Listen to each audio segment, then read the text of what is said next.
सुरार मरणो रघुबर विमल यशो जो उदायक फलचार श्याम रामचंद्र की जय।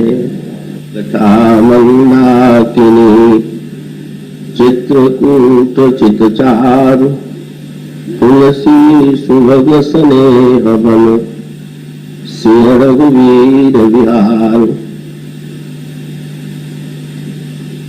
श्री रामभद्र की महती अनुकंपा से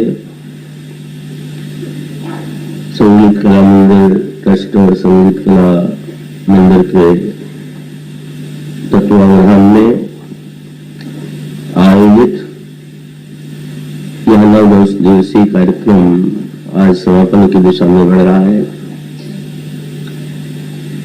यह आयोजन का 30वां वर्ष था और इन वर्षों की संख्या की स्मृति आनंद तो देती है, किंतु सत्य तो यह है कि जब भगवान के गुणों की अनंतता पर दृष्टि जाती है तो ऐसा लगता है कि 30 वर्षों की अवधि तो अत्यंत छोटी है। अनगिनत वर्षों से श्री राम कथा चल रही है, चलती रहेगी, फिर भी श्री राम के गुणों का वर्णन कर पाना, उसे समाप्त कर पाना किसी के लिए संभव नहीं होगा। पर व्यवहारिक अर्थों में यह एक बड़ी उपलब्धि है। इस संदर्भ में आज जब सौगंधमयी श्रीमती सरला जी बिरला ने अभ्यर्थना की तो 25वें वर्ष की स्मृति मेरे मनश्चक्षुओं के सामने साकार हुई, जिसमें वैश्य श्री घनश्यामदास जी बिरला विद्यमान थे और उन्होंने राम कथा के संदर्भ में बड़ा उद्बोधक भाषण दिया था। अभी आप उसका एक किंचित अंश कैसेट पर सुन रहे थे और यह परम संतोष और आनंद की बात है कि उनकी स्थापित की भी ये परंपरा क्रमशः पल्लवित, पुष्पित और फलित हो रही है और श्री वसंत कुमार जी बिरला और श्रीमती सरला जी बिरला में दोनों बिरला दंपति उनकी परंपरा के सच्चे प्रतिनिधि हैं। उनकी श्रद्धा और सौजन्य की प्रशंसा जितनी भी की जाए वो कम है।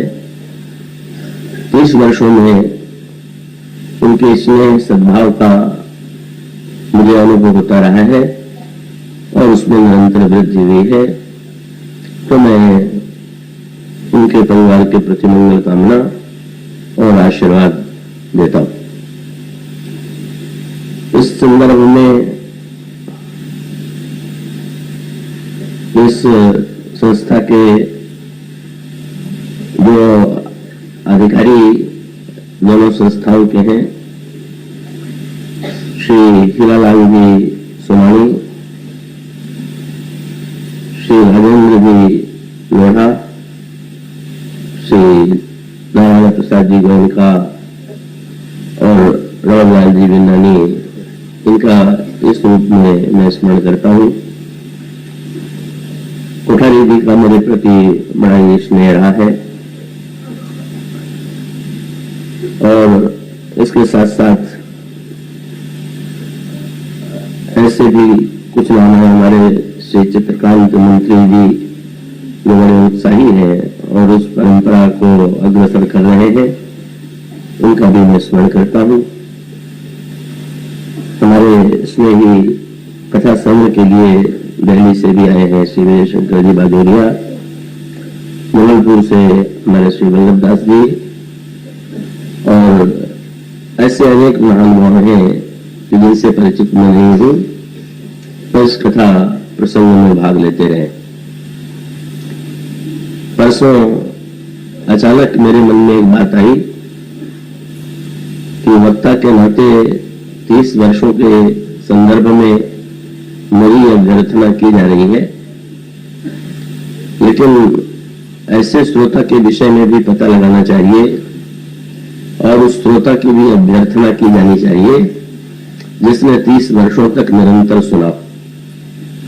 वक्ता को सुनाना तो उसकी बाध्यता है, पर 30 वर्ष तक निरंतर श्रवण का अवसर मिला हो, कोई विघ्न न उपस्थित हुआ हो, तो मेरे मन में एक क्षण के लिए आया कि मैं पूछूं, पर अचानक जैसे दिया तले अंधेरा की बात है याद आई कि इस नाते 30 वर्षों के श्रोता के रूप में यदि अभ्यर्थना की जाए तो श्री रमण लाल जी बिंदानी की जानी चाहिए, क्योंकि 30 वर्षों तक अगर किसी ने पूरे आयोजन में प्रतिदिन श्रवण किया है बिना किसी विघ्न किसी बाधा के, तो वे हैं।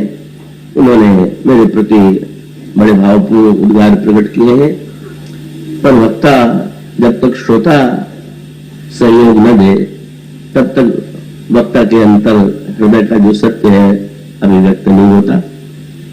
और फिर ये तो कुछ नाम मैंने स्मरण किए, पर आप लोग जो इतने वर्षों से इतनी बड़ी संख्या में आते रहे हैं, आपके सुनने की जो लालसा है जो कभी कम नहीं हुई,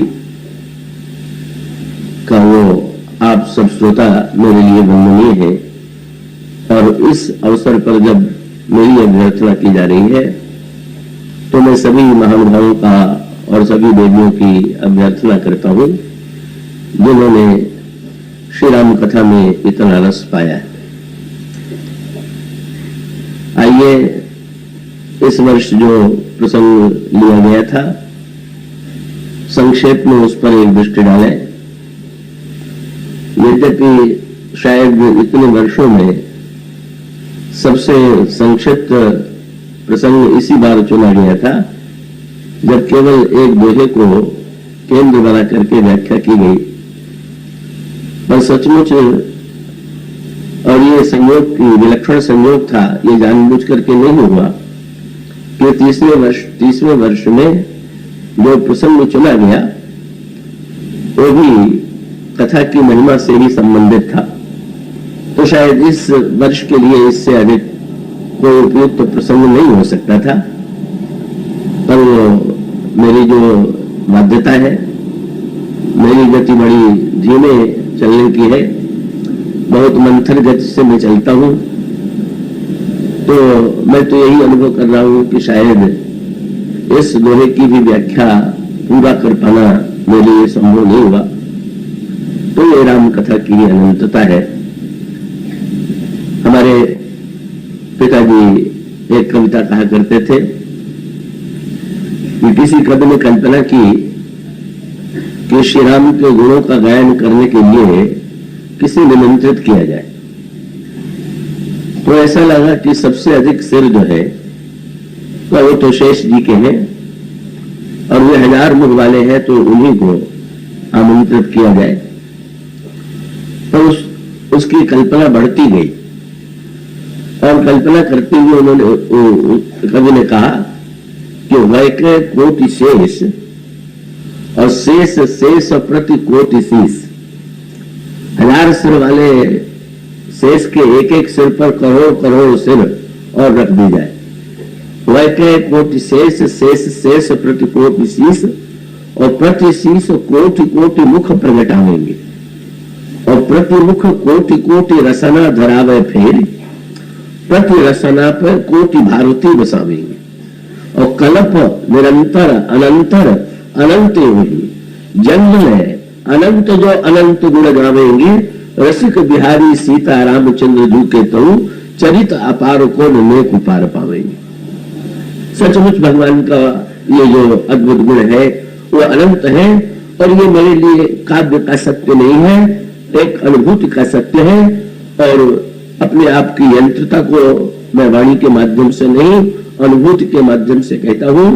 ये मेरे लिए बड़े सौभाग्य की बात है कि प्रभु ने एक इतने साधारण व्यक्ति को अपने कथा का माध्यम चुना और उन्होंने जो गौरव प्रदान किया वो उनकी कृपा कहीं पर जाए। संक्षेप में इस दोहे के अंतिम शब्द पर आज विचार करें। मैं आशा करता हूं कि आप पूरी एकाग्रता और तन्मयता से इसे सुन रहे होंगे। गोस्वामी जी ने चित्रकूट के निर्माण के लिए अंतर जीवन में चित्रकूट का कैसे निर्माण हो उसकी प्रक्रिया का वर्णन इस दोहे में किया। चित्रकूट में मंदाकिनी नदी है, चित्रकूट में पर्वत है और चित्रकूट में वन है। गोस्वामी जी कहते हैं कि श्रोता के हृदय में भी ये तीनों एकत्र हो जाए तो जैसे चित्रकूट में श्री सीता जी और श्री राम विहार करते हैं, इसी प्रकार से उस श्रोता के मन में भी, अंतःकरण में भी श्री सीता जी और श्री राम का विहार होने लगेगा। और तब उन्होंने ये कहा कि राम कथा जो है वही मंदाकिनी और अचल चित्त जो है वो चित्रकूट है और स्नेह जो है वही बल है। चित्त की अचलता, हृदय का स्नेह और एकाग्रता और तन्मयता से जब कथा श्रवण किया जाता है तो गोस्वामी जी की दृष्टि में उस समय हमारे अंतःकरण में, हमारे हृदय के चित्रकूट में भगवान राम और श्री सीता जी का विहार होता है। तो चित्रकूट चित्तचारु की चर्चा पिछले 2-3 दिनों से चलती रही है। आइए सुभग स्नेह बन पर भी एक दृष्टि डालें। श्री भरत अयोध्या वासियों को लेकर के चित्रकूट की यात्रा करते और चित्रकूट की इस यात्रा में वे उस वन में प्रवेश करते हैं जिस वन में भगवान श्री राघवेंद्र का निवास स्थान है। ये वन क्या है, गोस्वामी जी ने ये कहा और उन्होंने एक अलग प्रसंग में एक संकेत किया। उन्होंने वाटिका, बाग और वन 3 शब्दों को चुना।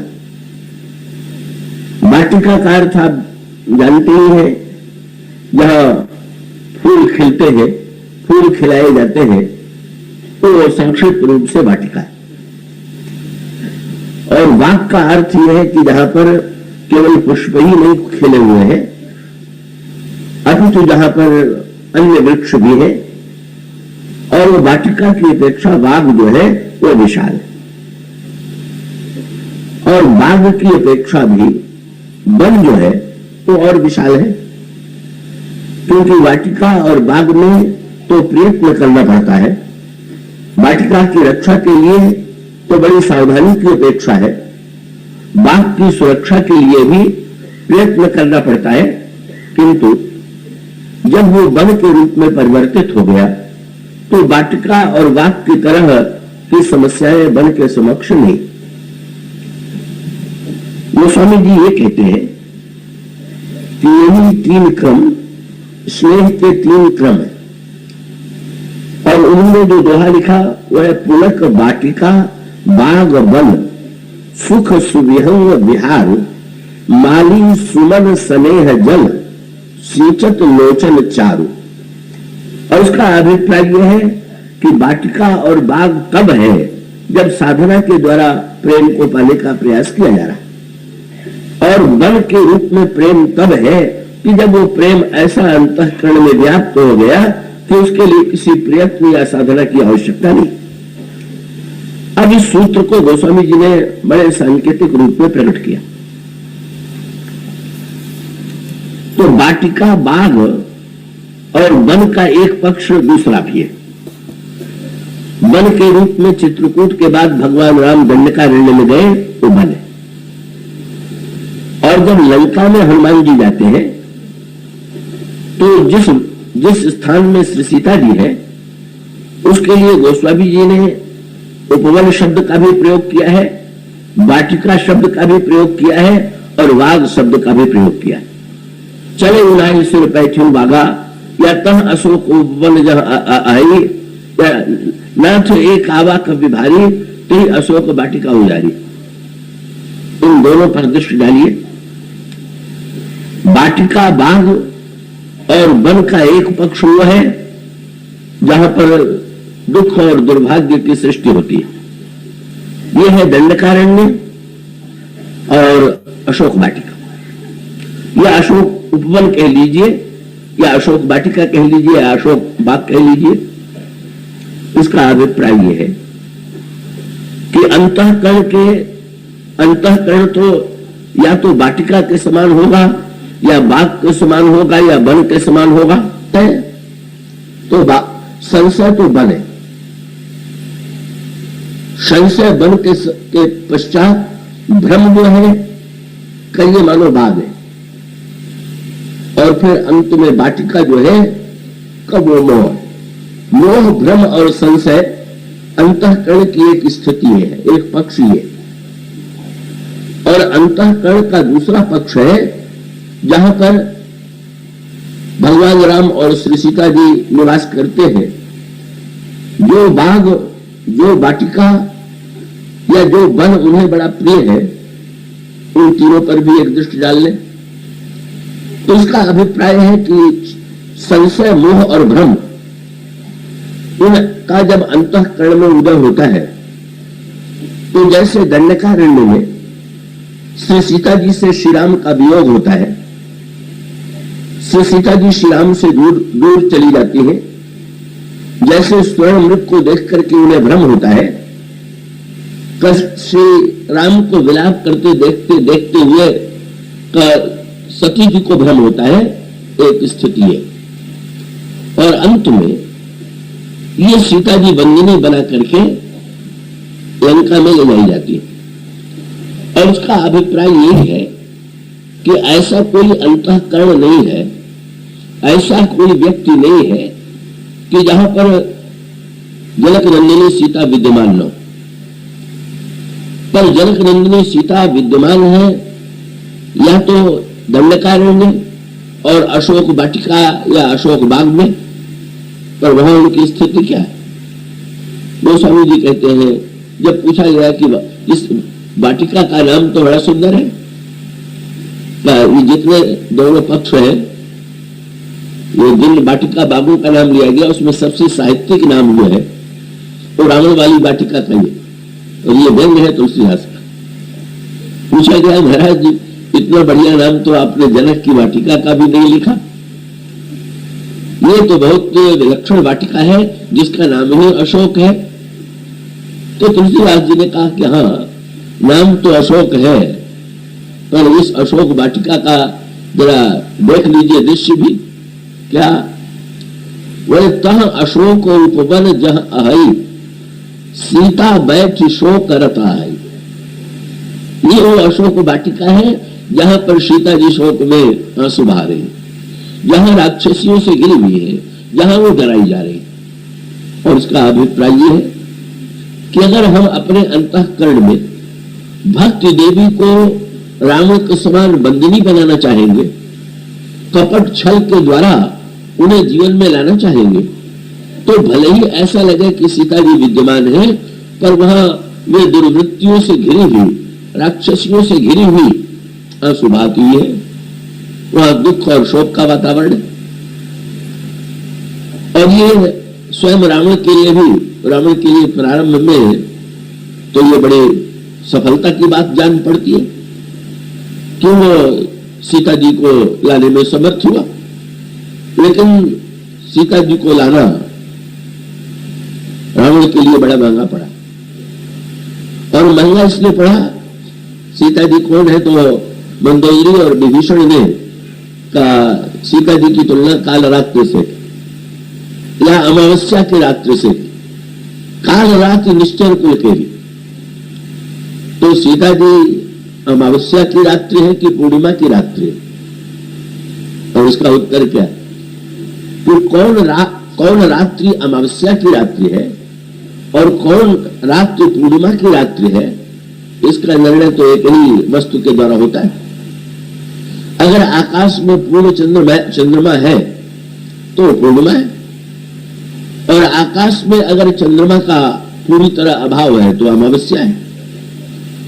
तो लंका में सीता जी अंधेरी रात है, और अयोध्या, जनकपुर और चित्रकूट में वो पूर्णिमा की रात है। क्यों? बोले जब तक सीता जी रामचंद्र से जुड़ी हुई है तब तक पूर्णिमा की रात्रि है, और जब रामचंद्र से उन्हें दूर कर दिया जाएगा तो अंधेरी रात्रि बन जाएगी। इसलिए एक पक्ष जिन्होंने अंतःकरण से ईश्वर को दूर कर दिया है और केवल जीवन में शक्ति, जो केवल जीवन में सफलता या जीवन में केवल लक्ष्मी पाने के लिए व्यग्र है, ऐसे व्यक्तियों के जीवन में भले ही सफलता दिखाई दे, पर वो सफलता अंततोगत्वा उनको अंधकार और विनाश की दिशा में ले जाती।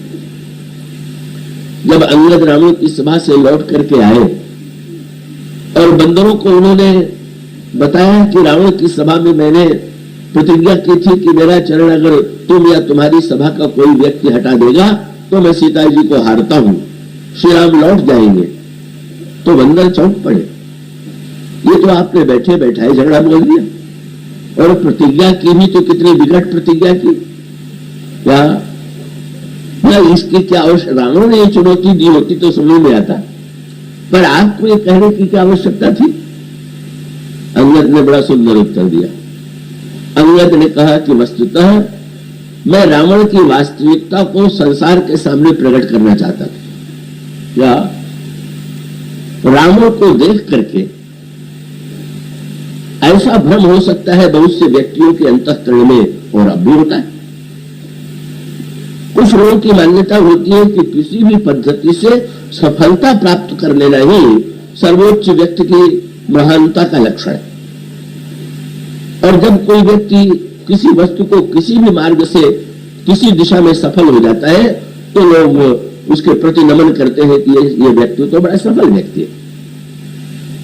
पर अंगद ने कहा कि मैं बताना चाहता था कि रावण को देख करके भी भ्रम यही होता है कि वो सीता जी को लाने में समर्थ हुआ है, और सीता जी को लाने में समर्थ हुआ इसका अभिप्राय ये है अगर वे लक्ष्मी है तो लक्ष्मी के रूप में उसने पा लिया है, अगर वो शक्ति है तो शक्ति के रूप में उसने पा लिया है। ऐसी स्थिति में रावण की अपेक्षा सफल व्यक्ति कौन हो सकता है? अंगद ने कहा रावण की कलई खुल गई। क्या? जब मैंने ये कहा कि मेरा पैर हटने पर सीता जी मिलेगी, तो रावण ने अगर सीता जी को पा लिया होता तो यही कहता है कि बंदर तू मुझे क्या कह रहा है, वो तो मुझे पहले से ही प्राप्त है, ये तू क्या दाव लगा रहा।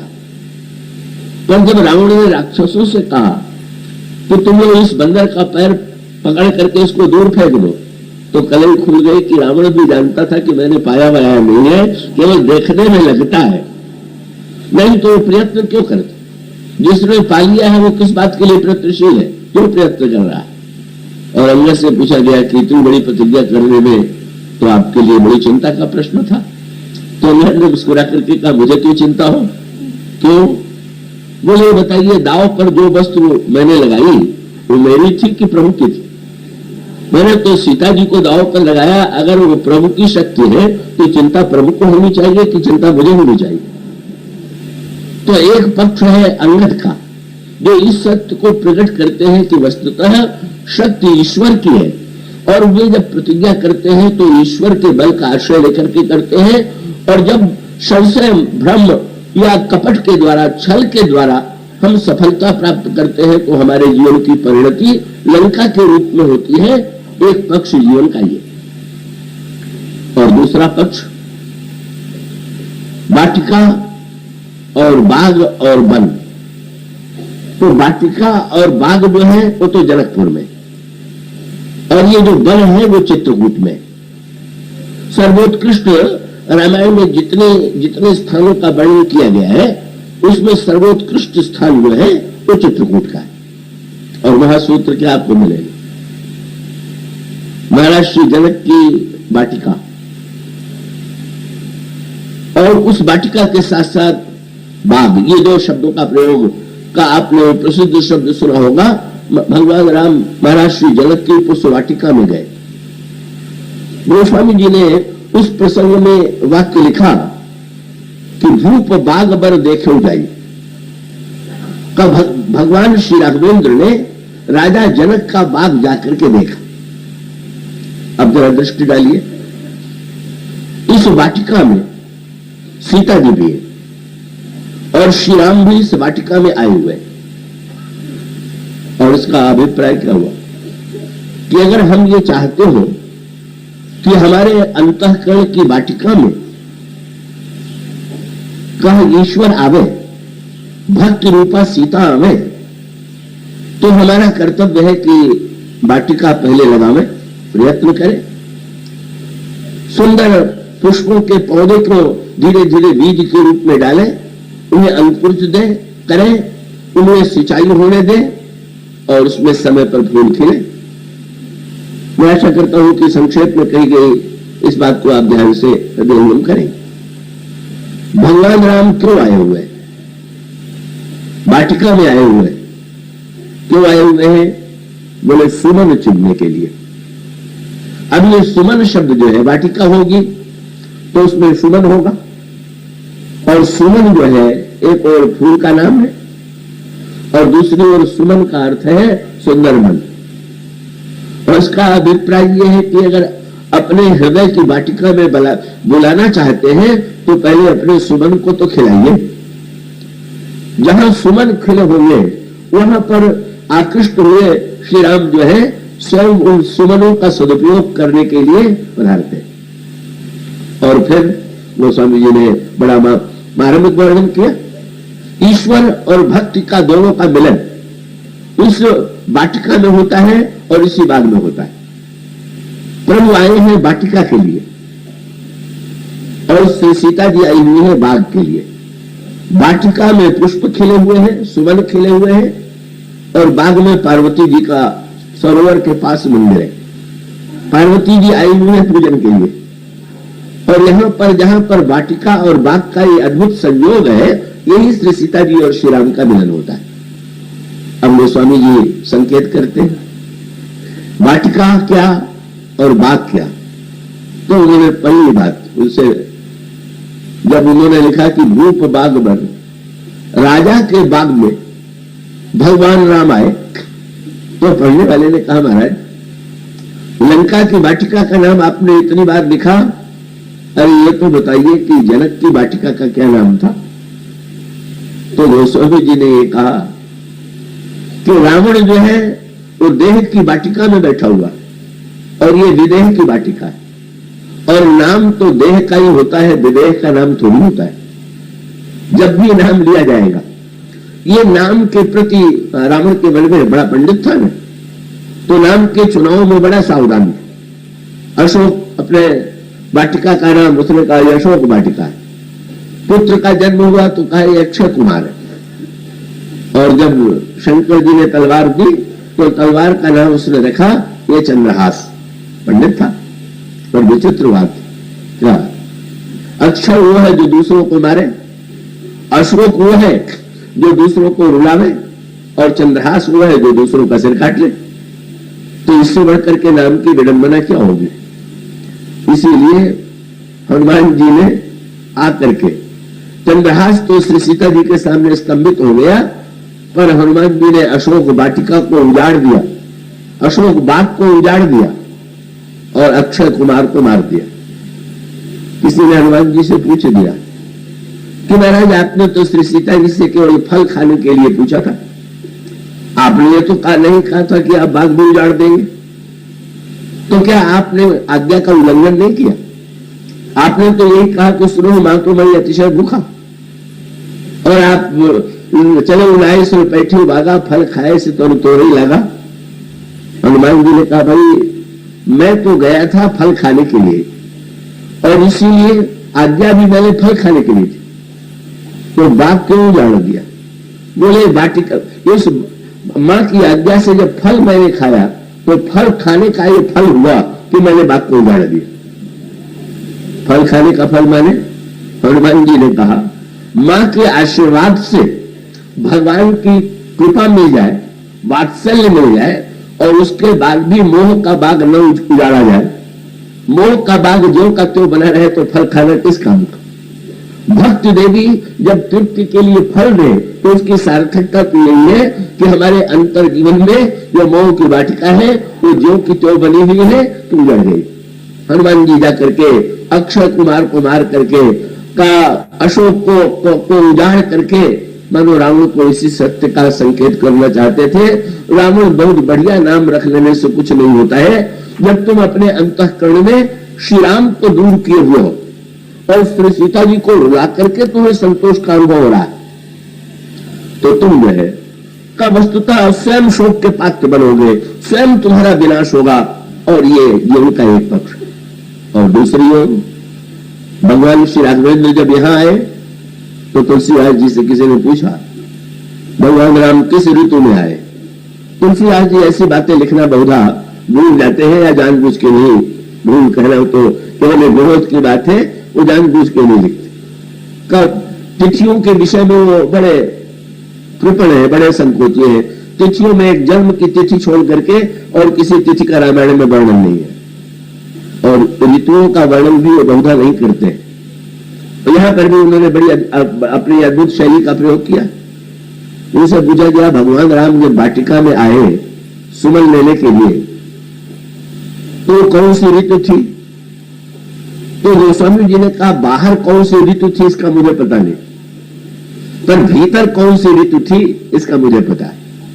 और ये बहुत बढ़िया बात, बाहर की ऋतुएं बदलती रहे पर भीतर ऋतु न बदले ये आवश्यक है। बाहर गर्मी आवेगी, सर्दी आवेगी, बरसात आवेगी और हम लोग बाहर जब भटकते हैं तो इन तीनों के थपेड़े झेलते। लेकिन अगर हमारे हृदय में वैसा बाग बन जाए जैसा महाराज श्री जनक का बाग था तो निश्चित मानिए बाहर की ऋतुओं का प्रभाव भीतर अंतर जीवन में, अंतर हृदय में नहीं होगा। पूछा गया कौन सी ऋतु थी तो भाई सुमन जो है सबसे अधिक खिलते किसमें है, बसंत ऋतु में। ऋतुराज बसंत में उनकी सबसे अधिक शोभा। दूसरी आज ने तुरंत लिखा कि जब मैं गया और प्रभु के साथ बाग में मैंने प्रवेश किया तो मैंने देखा कि बसंत ऋतु।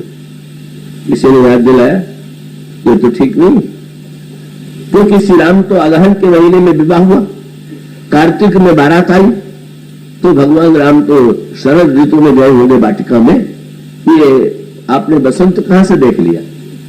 वो सब ये एक अनोखी पद्धति से कहा कि हुआ ये कि ये बसंत जो है सारे संसार के वृक्षों को नवीनता देता हुआ, जीवन देता हुआ का वो जब जनकपुर में आया और महाराज जनक के बाग को उसने देखा तो इतना आकृष्ट हुआ कि और बाग तो व्यग्र रहते हैं बसंत को बुलाने के लिए, पर इस बाग को देख करके बसंत ही इतना मोहित हुआ कि वो यहीं पर डेरा डाल के रह गया, बोले अब हम यहीं रहेंगे।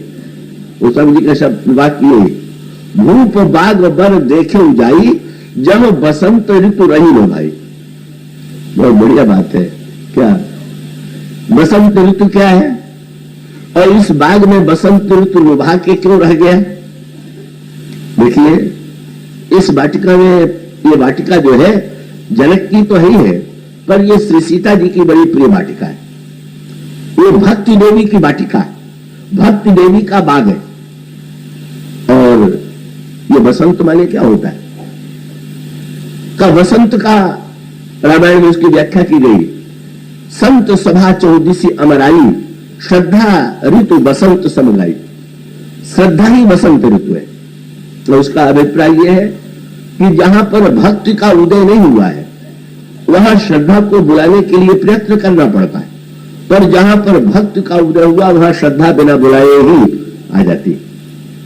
और जब उन्होंने कहा कि बसंत ऋतु लुभा करके रह गई तो इसका अभिप्राय कि भाई बाहर 2 महीने वाले बसंत से काम चलेगा, पर अगर श्रद्धा का भी 2 मासी का बसंत मिला, कई लोगों के जीवन में 2 मासी श्रद्धा होती है, आज श्रद्धा है और कल नहीं, बोले नहीं 12 मासी श्रद्धा, शाश्वत श्रद्धा।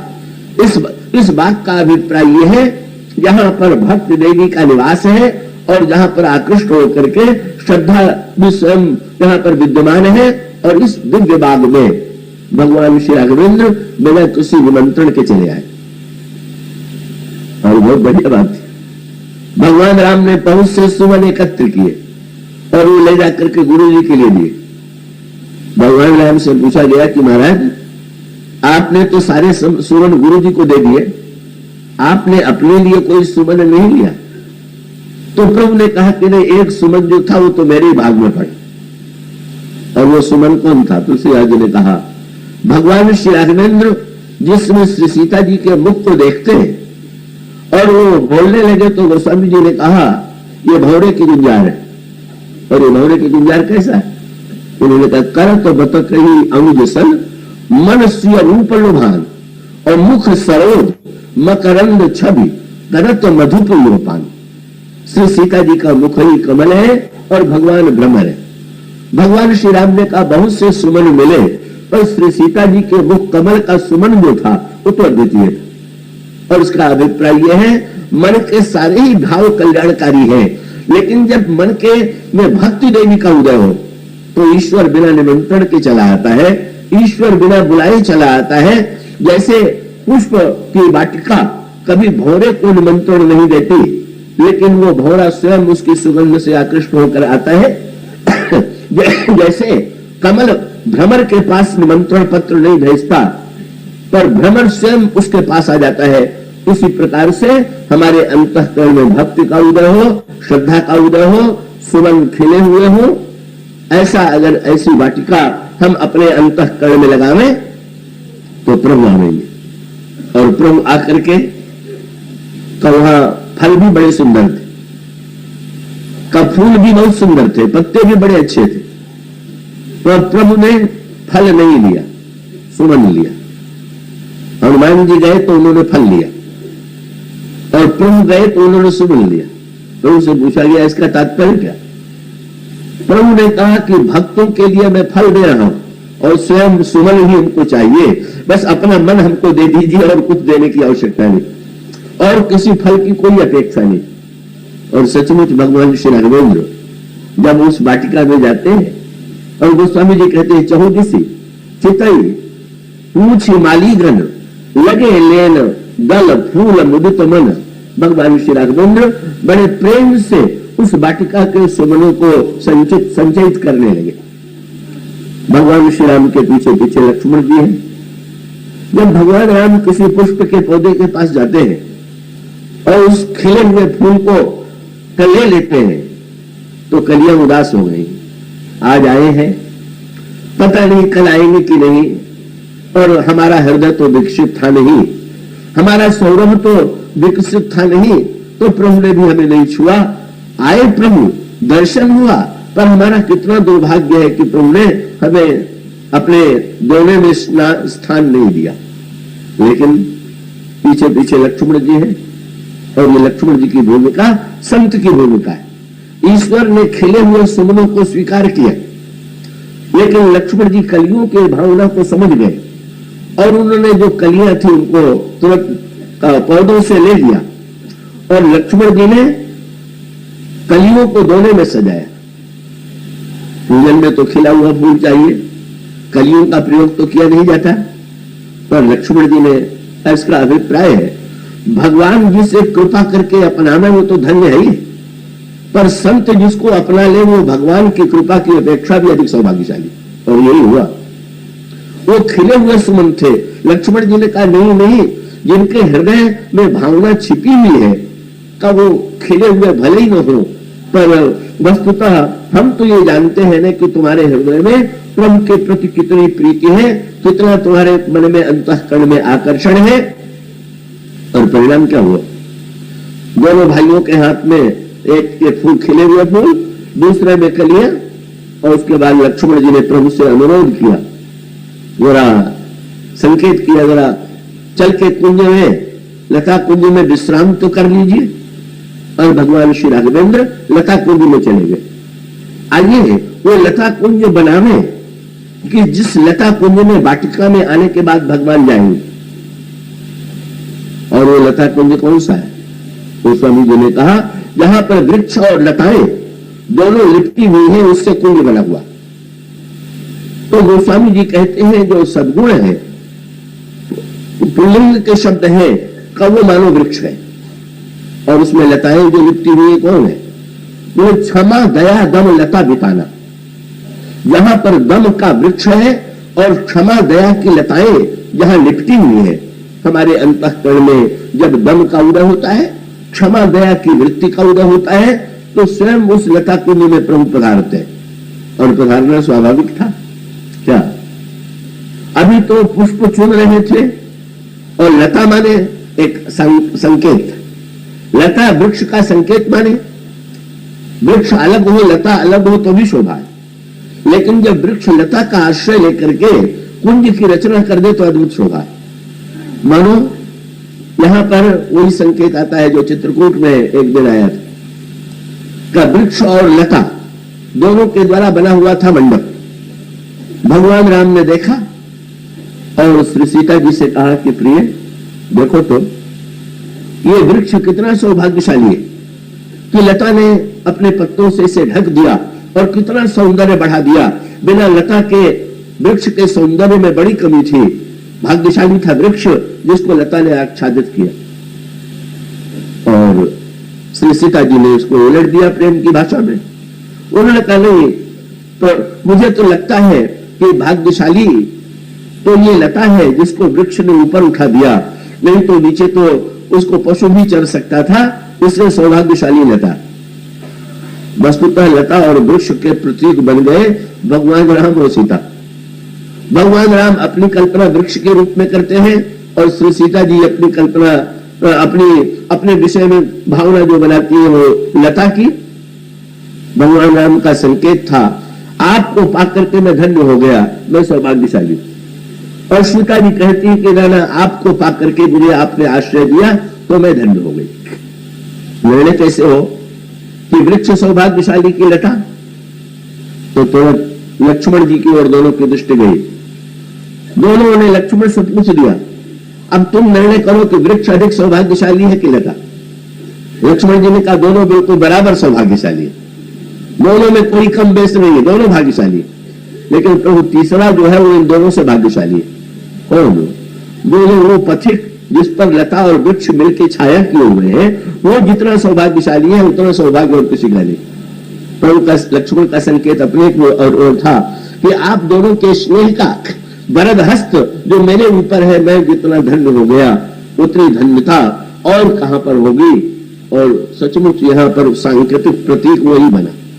विवाह होने वाला है, भगवान राम सुमन लेने के लिए आए हुए हैं और लक्ष्मण जी जब उनको लता कुंज में ले जाते हैं तो जहां पर मिलन का दृश्य है, भक्ति और भगवान के मिलन का प्रतीक बना हुआ है, लक्ष्मण जी वही ले जाते और ले जाकर के का लक्ष्मण जी जो कलियां ले आए थे भगवान के माथे में लगे सजाने, कलियां मुस्कुरा पड़ी। अरे हम तो समझते थे कि हमारा क्या उपयोग है, पर लक्ष्मण जी ने कहा वो फूल तो किसी मूर्ति पर चढ़ेंगे, पर हम तो तुम्हें प्रभु के मस्तक पर ही चढ़ा देते हैं, तुम्हारे अंतःकरण की भावना। और इस तरह से जहां सुमन होता है, क्षमा दया होती है, जहां भक्ति और श्रद्धा होती है, ये साधना के द्वारा अगर हम पाने का प्रयत्न करें तो मानो हमारा अंतःकरण परिवर्तित होकर के वाटिका बन गया या बाग बन गया। और जब हमारे अंतःकरण की वाटिका में सुमन खिलेंगे तो प्रभु पधारेंगे। हमारे बाग में अगर पार्वती जी का मंदिर होगा, पार्वती जी भी मूर्तिमती श्रद्धा है, तो भक्ति देवी पधारेंगी और इसी वाटिका और बाग में भगवान और भक्त का मिलन होगा। लेकिन इस वाटिका और बाग की अपेक्षा भी जो और उत्कृष्ट है वो है चित्रकूट, यह है वन। और इसका अभिप्राय यह है ये साधन से बनाया गया हुआ नहीं, अंतःकरण की जो सहज प्रेम की स्थिति है ये चित्रकूट में दिखाई देती है। और यहां जो मिलन होता है वो मिलन सचमुच इतना अद्वितीय था। बस वहां पर शुद्ध जो वृक्ष है, लता है, जो दृश्य है, क्या है? गोस्वामी जी एक ही शब्द बार बार दोहराते हैं, कहत सप्रेम लाई महिमा था, भरत प्रणाम करत रघुना था, उठे राम सुन प्रेम अधीरा। ये प्रेम प्रेम प्रेम, उठे राम सुन प्रेम अधीरा, कहु पट कहु निसंग भव तीरा, बर बस लिए उठाए उड़, लाए कृपा निधान, भरत राम की मिलन लख। यह श्री भरत और श्री राम का मिलन होता है। श्री सीता जी यदि मूर्तिमती भक्त है तो श्री भरत मूर्तिमान प्रेम है, भरत ही कहीं सराही सराही और राम प्रेम मूर्ति तनुआही। इस चित्रकूट के इस वन में मिलन हो रहा है प्रेम और प्रभु का, प्रेम और ईश्वर का, और ऐसा मिलन हुआ। तो गोस्वामी जी ने लिखा, किसी ने कहा कुछ बताइए तो, ये लोग तो बोले ही नहीं रहे। गोस्वामी जी ने कहा मैं क्या लिखूं? परम प्रेम पूर्ण दो भाई, मन बुद्धि चित्त अहिमित विसराई। वाटिका में सुमन है, लेकिन यहां पर न मन है, न बुद्धि है, न चित्त है, न अहंकार है, किसी की सत्ता नहीं है, और शब्द समाप्त हो गया। क्या बोले? को कछु कही लो को कछु पूछा, और प्रेम भरा मन निज गति छूछा। जब पूर्ण प्रेम का उदय होने के बाद शब्द की गति समाप्त हो जाती है, भगवान राम और श्री भरत का मिलन हुआ इस वन में। और इसका अभिप्राय यह है, हमारे अंतर जीवन में सुंदर मन खिले तो वाटिका है, भक्ति और भगवान का मिलन हो तो बाग है, और हमारे अंतर हृदय में प्रेम और प्रभु का मिलन हो तो प्रेम और प्रभु के मिलन का अभिप्राय है अंतःकरण में ऐसी विस्मृति कि रामायण तुलसीदास जी यही समाप्त करने को बाध्य थे, लेकिन वो तो कृपा कर दिया केवट ने। दोनों भाई प्रेम में डूब गए, और डूबे हुए को निकालना तो केवट का काम ही नहीं। तो केवट ने तुरंत कहा, तेही अवसर केवट धीरज धरि, जोरी पानी बिनवत प्रणाम करी, नाथ साथ मुनिनाथ के। महाराज और लोग भी आए हुए, और उसका अभिप्राय कि प्रेम और प्रभु जब मिलते हैं तो कुछ करने को बाकी नहीं रहता। पर बुद्धिमान केवट कहता है कि नहीं प्रभु, आप दोनों ही मिल करके रह जाएंगे तो ये प्रेम रस बटेगा कैसे? और तब जो है प्रभु अन्य सभी लोगों से मिलकर के दिव्य रस का संचार करते हैं। गोस्वामी जी सूत्र देते हुए कहते हैं कि भाई आइए, हम कथा श्रवण तो करते हैं, पर चित्रकूट का भी तो निर्माण करें, और चित्त को शांत करें, विक्षेप से दूर करें, और उसके साथ साथ वाटिका लगावें, बाग लगावें, और अंत में जब प्रेम का वन हमारे अंतर हृदय में बनेगा तो प्रेम के वन में श्री सीता जी और श्री राम का विहार होगा। सो भाई हम लोग इन 9 दिनों तक चित्रकूट में विहार करते रहे। अगर हमारा चित्त अचल था, हमारे मन में प्रेम था, कथा की मंदाकिनी बह रही थी, तो हम लोगों ने इस कथा रस का पान किया, और मुझे विश्वास है कि हम लोगों के अंतर हृदय में श्री रघुवीर विहार नित्य जो है श्री सीता जी और श्री राम का विहार होगा। मैं आप सभी लोगों के प्रति और बिरला दंपति के प्रति हार्दिक साधुवाद देता हुआ इस प्रसंग को विराम देता हूँ। या सुनाम भव भेषज हरल घोर त्रयशूल, सो कृपालु मोहितो ही पर रहु सदा अनुकूल। सियावर राम।